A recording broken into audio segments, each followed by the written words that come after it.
pembelajaran kita pada hari ini. Siapa yang maju pimpin doa di depan?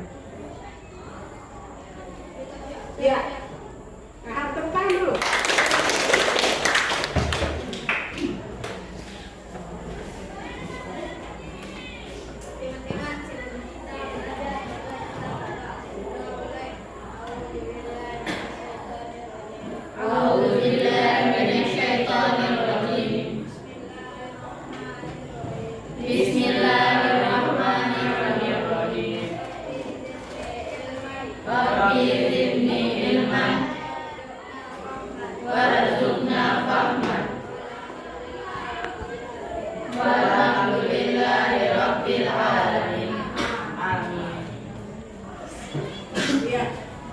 Sebelumnya saya mau menyerahkan kalian, mari sama-sama kita bersalawat kepada Nabi Muhammad SAW, karena dengan perjuangan beliaulah maka kita diberi dunia yang terang yang penuh dengan pendidikan yang sangat canggih ini, ya.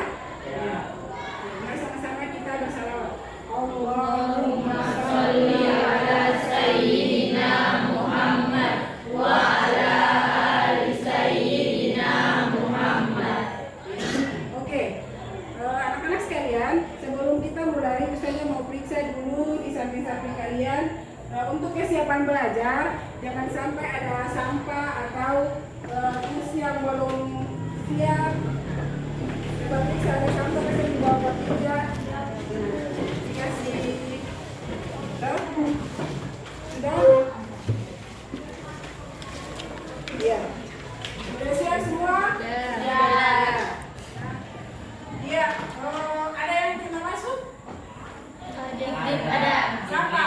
Idris sama Ella Sagi. Nurwisda izin. Siapa lagi? Idris kenapa? Alfa. Idris Alfa. Nurwisda sakit. Izin. Terus Nurella sakit. Iya, berarti 3 orang tidak ada ya? Iya. Jadi saja sudah tahu, kalau begitu kita langsung lanjut.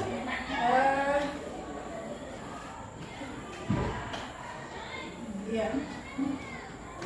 Silakan memperhatikan gambar yang ada. Siapa bisa tebak itu gambar apa?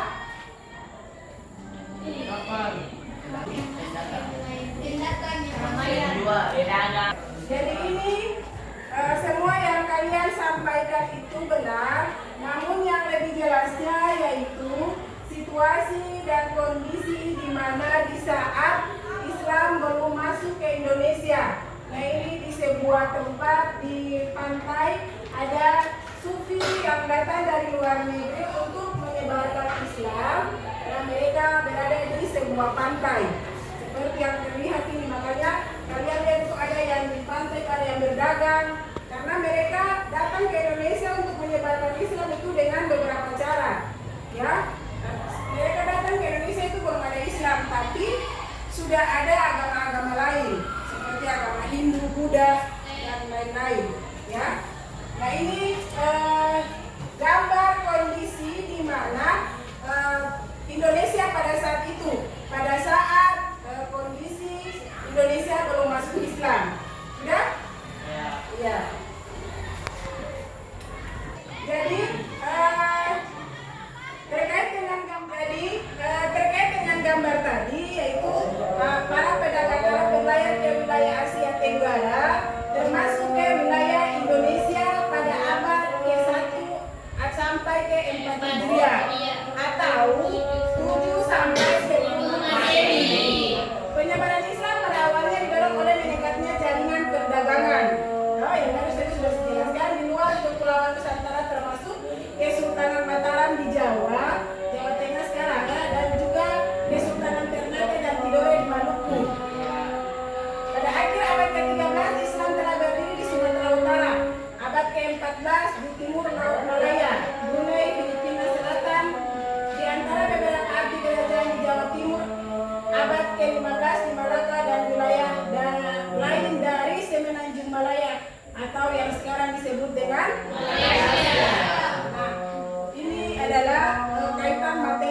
gambar tadi. Ya. Ya. Jadi situasi dan kondisi sebelum kedatangan Islam ini materinya, ya, materi terkait proses pembelajaran kita pada hari ini.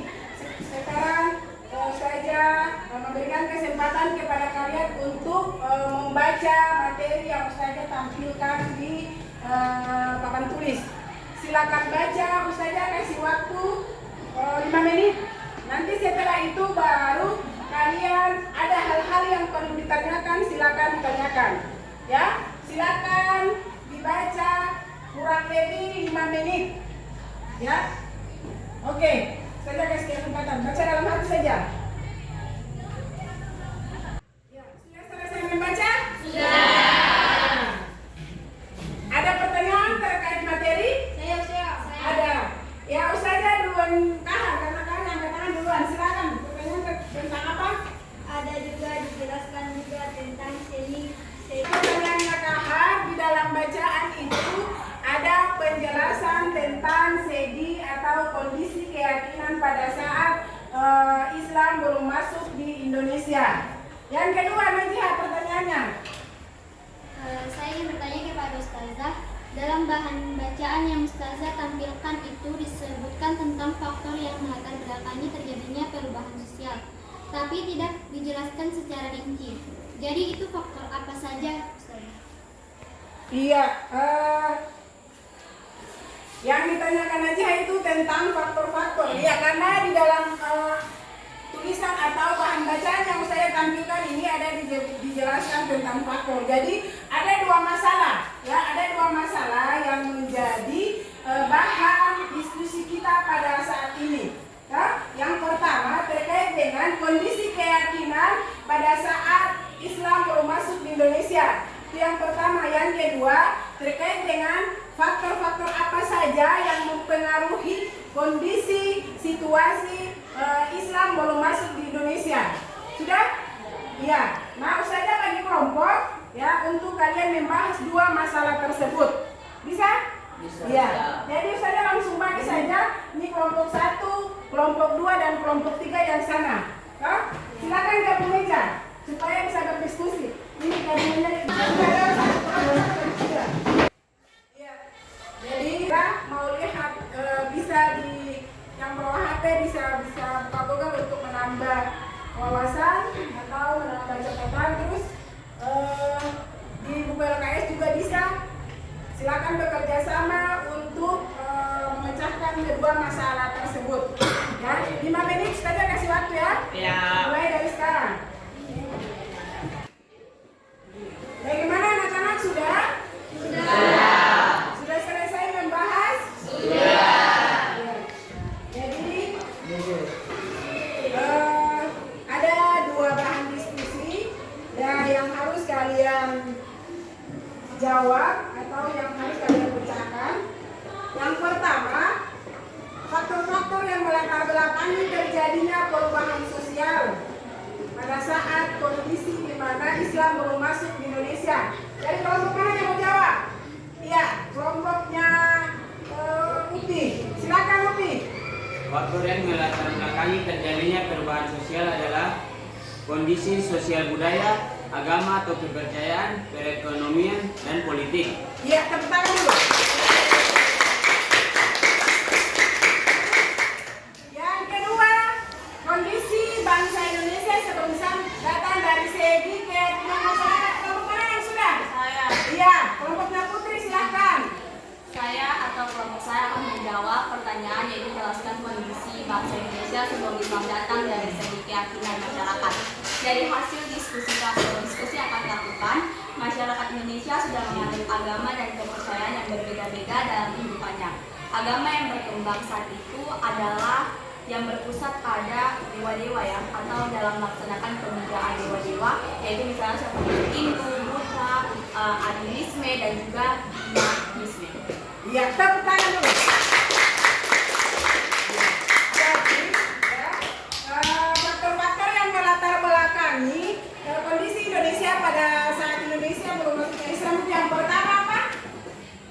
Kondisi apa? Kondisi sosial budaya. Kondisi sosial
Yang di bagian pelayaran itu yang tinggal di dekat pantai, ya, untuk mereka nah, anak-anak sekalian, sekarang yang kedua yaitu tentang keyakinan. Ya, masyarakat Indonesia sudah menyambut agama dan kepercayaan yang berbeda-beda dalam kehidupannya. Agama yang berkembang saat itu adalah agama yang berpusat pada kepercayaan adanya dewa-dewa dalam melaksanakan kepujaan terhadap dewa-dewa tersebut. Terus agama Hindu-Buddha berkembang pada masa kerajaan Majapahit, ditandai dengan bangunan candi yang tersebar di beberapa wilayah. Selanjutnya agama asli yaitu agama animisme, kepercayaan kepada roh-roh yang mendiami benda-benda, ya, seperti pohon, batu, sungai, gunung. Sedangkan agama dinamisme, kepercayaan bahwa segala sesuatu mempunyai tenaga atau kekuatan yang dapat mempengaruhi keberhasilan atau kegagalan usaha manusia dalam mempertahankan hidup dan lain-lain. Jadi itu adalah kondisi agama pada saat Islam belum masuk di Indonesia pada saat itu. Kalian, itu adalah tadi penjelasan atau penguatan materi untuk kalian pahami. Nah sekarang mari sama-sama kita simpulkan. Yang pertama, kondisi masyarakat Indonesia sebelum Islam. Yang pertama apa? Bermata pencaharian yang mempunyai nilai ekonomis. Iya, bermata pencaharian yang mempunyai nilai ekonomis. Tentang dulu. Yang kedua apa? Karya akan sumber daya alam. Karya akan sumber daya alam. Yang ketiga? Beraneka ragam seni budaya. Beraneka ragam seni budaya. Yang keempat? Terdiri atas suku bangsa. Terdiri atas suku bangsa. Sudah ada suku bangsanya. Yang kelima? Sudah ada pemerintahan berupa kerajaan Indonesia. Iya, sudah ada pemerintahan. Yang keenam? Masyarakat Indonesia sudah menganut agama dan kepercayaan. Iya. Nah, jadi kesimpulan materi kita pada hari ini yaitu yang pertama, bermata pencaharian yang mempunyai nilai ekonomis. Otomatis pada saat itu sudah memiliki mata pencaharian yang sangat bagus. Yang kedua, kaya akan sumber daya alam, ya. Yang ketiga, beraneka ragam seni budaya. Jadi ada seni budaya pada saat itu sudah ada kekayaan. Ya, tentang dulu.